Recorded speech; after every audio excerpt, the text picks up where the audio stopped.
Nelson in Spartansburg, South Carolina. You want to disagree with me about Ronald Reagan? Yes, I turned on the radio a while ago and I heard what you were saying. Maybe I didn't hear the first part of it. It sounded like you said that Reagan had made the mistake thinking that his tax cuts would increase the amount of money flowing to the federal government. Yes, sir. With Reagan's tax cuts exponentially increased the amount of money flowing to the federal government. No, it did not. It was not exponential. It was linear. When you look at the amount of When you look at the amount of money coming into the federal government when he took office, and the amount of money coming into the federal government 3 years, 5 years, 8 years, 10 years, 20 years later, that's just a mute point. Oh, there was a significant increase. Ronald Reagan raised taxes on working people dramatically. He doubled the FICA tax, the Social Security tax. He doubled it. He cut taxes on the very rich across the board, and he cut tax rates. He cut the capital gains tax, and he increased the amount of money flowing to the federal government. No, I'm sorry, Nelson, you are wrong. I'm telling you, get the book, tear down this myth. Deal to destroy the country by spending 3 times as much. Ronald Reagan borrowed $2.5 trillion. He borrowed more money than every president from George Washington to Jimmy Carter combined had borrowed, and then spent that money. You're right. Ronald Reagan oversaw a massive explosion in the size of government. And as inflation went along, and inflation was moving right along during that period of time. In fact, when he came into office, inflation was over 10%. As inflation continued, if you're looking at unadjusted dollars, not inflation-adjusted dollars, certainly tax revenues were going up. But if you compare tax revenues, if you look at inflation-adjusted tax revenues over a series of presidencies going all the way back to 1935, what you will see is that Reagan's theories had nothing to do with anything. That supply-side economics, if anything, cut the amount of money. In particular, it cut the amount of money from wealthy individuals and corporations coming into government, and it dramatically increased the amount of money from the middle class and the working poor going into government. So, yeah, Reagan raised the taxes on people making less than, in today's dollars, $50,000 a year, and he cut the taxes on everybody making more than that. Well, that's nutty. And let me tell you something else, George. Yeah, it's not nutty. You look at the numbers. After September 11th, he brought us out of the doldrums and dramatically increased the amount of money flowing to the federal government again. And you know how he did it, Nelson? He passed a stimulus bill. He passed a stimulus bill. Bush passed 2 stimulus bills. They were called stimulus bills. They were spending bills.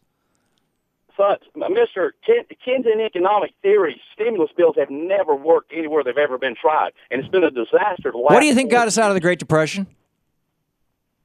The World War II. Okay, so how did World War II get us out of the Great Depression? In the 30s, because of the massive amount of spending, producing of war material. Right, so the massive amount of government spending got us out of the Great Depression. And you're telling me that John Maynard Keynes was wrong?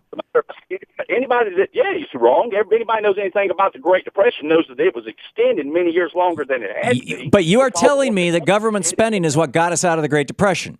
That apparently Franklin Roosevelt just wasn't spending enough. He had to spend as much to get us out of the Great Depression as he ultimately spent to defeat Hitler and Tojo. World War II got us out of the Great Depression. Wars don't magically do anything. Our spending got us out of the Great Depression. It was government spending which put money into people's pockets, which created demand in our economy. Well, I tell you what, government spending is going to starve your grandchildren to death, and we're well on our way to it. Now, one more. Our spending right now is at an historic low as a percentage of GDP. We're back down to where we were in 1952. It is lower than it has been since Eisenhower was president. And by the way, Dwight Eisenhower, you know how Dwight Eisenhower, after World War II, we had 127% of GDP was our debt to GDP ratio. Right now, it's in the 70s to 80 range. At that time, it was 127%. It was the highest debt that this country had ever had, arguably with a single exception of the George Washington administration. Do you know how Dwight Eisenhower paid off that debt, sir? Right now, it's 24%. Spending the GDP. Do you know how Dwight Eisenhower paid off the biggest debt this country's ever had, 127% of GDP? You know how he paid that off? How did he pay it off? He created jobs through government spending. He built the interstate highway system. He built schools and he built hospitals.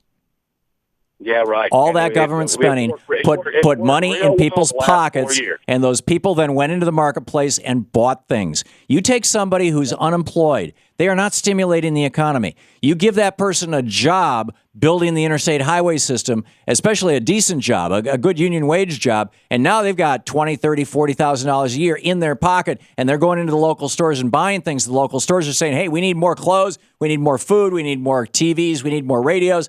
The manufacturers are making those things. All the way along that money gets cycled over and over and over again. When a consumer spends $1 in an economy, it typically stimulates the economy to the tune of $1.50, $2, $2.50. Depends on how your trade laws are organized, frankly. But that's what drives an economy, and that's how Eisenhower got us out of the debt that we had as a result of World War II. Was he grew us out of it. Raising taxes will not raise enough money to get us out of a bad economy like we are in right now. And you and I probably agree on that. Cutting spending won't do it because there are not enough non-essential areas that you can cut. As I pointed out, we're at a spending threshold right now that's similar to where we were in 1952. But creating jobs has twice the power of either cutting spending or increasing taxes, because what it does is it moves people out of the category of taking from the government, unemployment benefits, healthcare, food stamps, and into the category of giving to the government in the form of taxes. So it's twice as powerful. And that's why Eisenhower, when he was looking at a depression in 1952, and if you're old enough, we did slide back into a pretty bad depression, 52, 53. And he was looking at that, or a bad recession, let's say.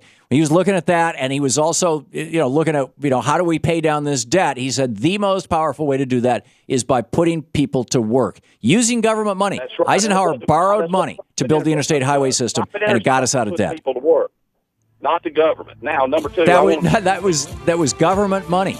That was government money. Nelson, I'm sorry we're out of time, but call me another time. I love debates like this. Make it a week from now. 27 minutes past the hour, just because generally we, any caller once a week is our rule of thumb. But, it was a good debate. There's a book, Nelson, you should check out, Tear Down This Myth about Reagan and the Reagan years. It's really worth reading. 27 minutes past the hour.